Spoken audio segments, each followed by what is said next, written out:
Hello and welcome to AzureTracks Microsoft Cloud Series. I'm Andrew Lowe, and with me today, and as always, my good friend Ryan McKay from Microsoft Cloud Hey, Andrew, Service. how are you?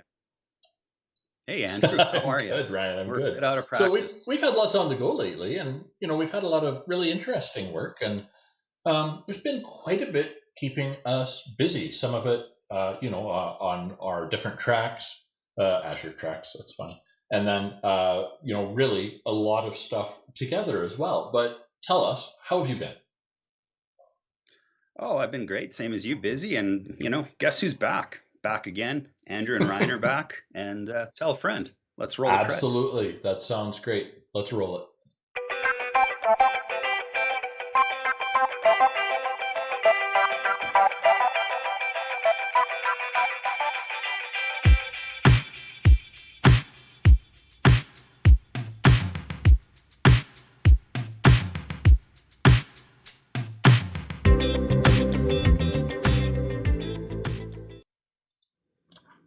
Welcome back. Thank you for joining us today. So, Ryan, we've had quite a lot of kind of email security focused work.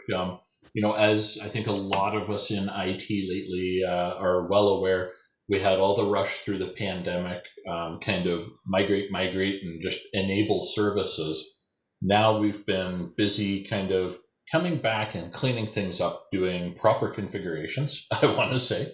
And a lot of that has been focused around email security, especially migrating from different solutions, consolidating with like EMS E3 security pack in the kind of the 365 world, or E5 licensing for a lot of our larger enterprise clients. Um, Tell me a little bit about what you've seen some of the focus on in those areas. Yeah, absolutely, Andrew. First and foremost, organizations are starting to move forward. This pandemic is starting to become more of an endemic, which really just means we're going to have to learn to live with it. So companies themselves are, also going to have to, sort of learn to live with it. So we're seeing that transition of services from, and of course, first podcast back. I'm sorry, my microphone problems, but hey, it's a exciting place that we're working on. Absolutely, Uh, absolutely. That's okay. So so you get a Skype logo. we have Um, some ghosts in the machine here. We'll get it figured out. hey, what's a podcast with Ryan and Andrew without a few nargles here and there? So what we're seeing is organizations are now transitioning from sort of that I don't want to say reactive, but sort of emergencies sort of situations where things were implemented, to enable the business so that operations can continue. And now what we're starting to see is that transition into sort of steady state support, if you will. So organizations who have moved services up to the cloud, such as their messaging services, are now looking to consolidate to a single sort of Microsoft pane of glass. So a lot of the work that we're getting coming in is to translate is probably a poor choice of words, but it really is what we're doing is translating other services such as Cisco Iron Port, such as Viper FuseMail, such as Proofpoint into that Microsoft pane of glass. And with that is, of course, the Premier suite that Andrew and I are very pleased to be working with and are very excited about. And that's the Microsoft Defender for Office 365 suite. Exactly, exactly. So sorry for all the head shrinking there, but it seems to be Hey, I an get it all the time. unrequested feature of some of the streaming and recording software. But that's all right. We'll get it all sorted. So yeah, Absolutely. we've seen quite a lot of projects that have had a big focus on some of the different kind of settings and getting everything configured for, that's called Defender for Office 365. And pretty recently they broke it apart to Plan 1 and Plan 2. And I'm going to see if I Hmm. can zoom in a little bit here and make this a little bit nicer for some of our viewers.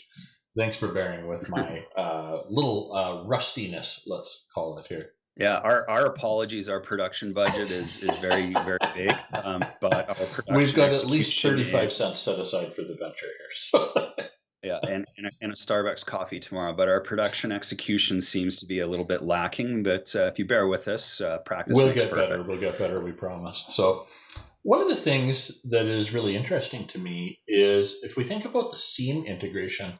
So, there's been a real focus from Microsoft, but also in the IT community, and very rightly so, there should be, on, Mhm. let's call it, gathering all of the data and getting the right data so that we can find good indicators and really track down threats. So, how does this relate, Andrew, all the way back to kind of this Defender for Office 365? Well, it's included at every level, including the free tier. So, even in the free Absolutely. tier, where you have, let's call it the basics, the Exchange Online Protection threat policies, anti malware, anti phishing, all the anti spam, kind of the normal stuff. You have enhancements with each of the kind of the plan one, plan two. So when you have plan one, everything you see in here, of course, is included. But one of the things that I think is really important that you're missing that comes in plan two is Threat Explorer. And for me, if we kind of hop over to some of the breakdown features, we can see safe attachments is available all the way across. This one is absolutely massive.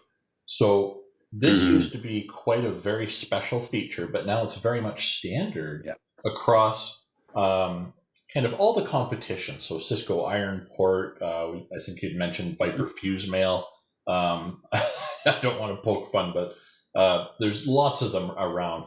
So Office Exchange Online Protection, I should be specific, and Defender for Office 365 provides the safe attachments feature, and it creates this sandbox that's part of your tenant. It's transparent. We can't kind of go to the sandbox and poke Yeah. around at stuff, but it's there. It's tied to your tenant, so it's region specific.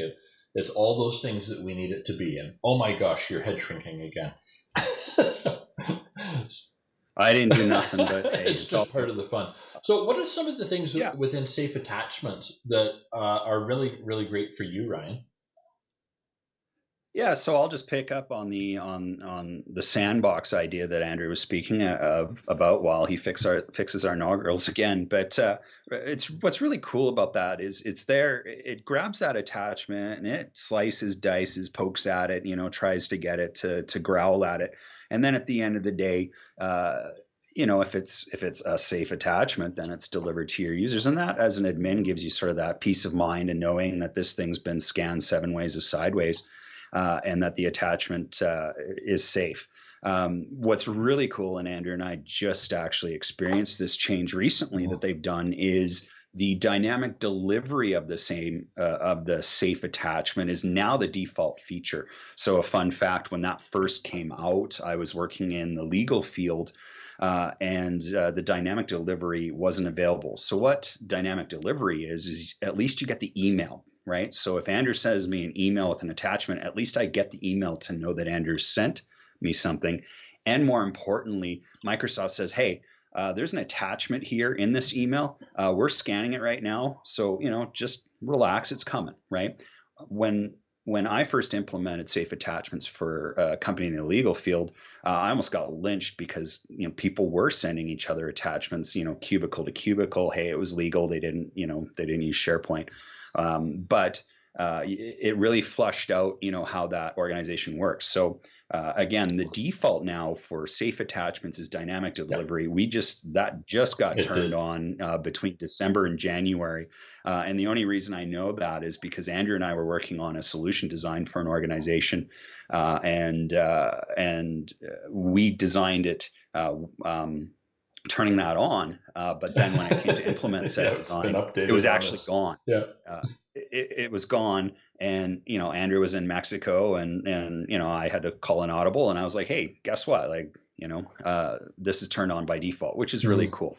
So safe attachments is really it is the gold standard, I think, anyway, for inbound mail attachment scanning in this industry. You can throw Gartner Magic Quadrant, here or there. It's definitely there. Absolutely, yeah. And I think the thing for me that's really important is a little bit of change management when we enable something like safe attachments, if it's new for the organization. just to make sure people Yeah. understand. Even though Outlook is awesome, it comes right up and it does tell us, hey, we're Hmm. still scanning your attachment. We'll reattach it right into this email as soon as we're done. And I find now it's Yeah. less than 1 minute, like more than Absolutely. 99% of the time. I'm comfortable saying that. Uh, Yeah, it had been a number of months since I'd actually done a greenfield implementation of Defender for Office 365 with safe attachments and safe links, and it was quite obvious how improved the throughput had become. It was noticeable and obvious, so it was really mhm. cool. Microsoft is definitely putting resources behind this feature so that it becomes even more usable for organizations. Absolutely. And I think just to kind of round off kind of our quick chat about the protections for Defender for Office 365 is the feature that, for me, is available on every tier, free plan one and plan two, Yeah. or included, I should say. It's not really free. You still have to have Exchange Online, so you're paying for a license. Mhm. But really adding protection for SharePoint Online, OneDrive, and Teams. So for me, Teams is the big one. You have a lot of guest Mhm. accounts, and in fact, quite often we're working as a guest in someone else's tenant, and we may upload Yeah. files. We may upload Visio drawings, design documents. These are all points of Yeah. entry into the customer tenant. So I feel really great when we configure the scanning, and we make sure that the threat policy has in fact included all of these things for us, because I mean this is an awesome protection that we can just yeah, I mean you configure the policy, you check the box, boom, it just works, and that's the way it should be. Absolutely. Absolutely. And this is just the, sort of the tip of the iceberg of something that we've noticed that, has become more mainstream recently. We're what, 5 weeks into 2022. I'm sure Microsoft has tons of amazing plans for this particular product in 2022. So it's really exciting, for what the future will hold. Including it within all tiers is just absolutely a value add for any organization. So Absolutely, yeah, and I know thank we you. have some events coming up not too far away in March. We've got the MCT Summit where we'll hear about some of the upcoming stuff. Of course, it's under NDA, so we won't be able to talk about it until public release. But it's really great to understand what's on the horizon sometimes, so that we can be prepared. And sometimes we even start updating our documentation in anticipation of a feature everybody's talking about in the industry. So it's really exciting stuff, and I know the next Ignite session coming up. Hopefully, I'm going to say hopefully, kind of spring summer. Let's hope that we're going to have just a ton of announcements around collaboration again. So, Ryan, Absolutely. tell me a little bit. Where can we find all of your awesome cloud Microsoft Cloud Quick Fix articles? Yeah, absolutely, Andrew. I can be found online on Twitter at MSCQF, on LinkedIn, Microsoft Cloud Quick Fix, SoundCloud, and YouTube as well. And the blog is located www.mscqf.com. And Andrew, where can we find you? Everything at AzureTracks or AzureTracks.com if you want to go and browse some articles. I've got some really great walkthroughs up there. And I think my most popular Absolutely. article from 2021 was actually Azure region references. So I think I'm coming Cool. due for another quarterly update on that one soon. So That's great. fantastic. Well, Awesome. thank you so And much, it's everybody, for joining us. Punch that like button, share it out, let your friends know, subscribe, and we're gonna make another commitment again to get a little better at our video editing skills. We promise we'll watch the tutorials. Thank you so much for joining me, Ryan. thanks. Have a wonderful day, everybody.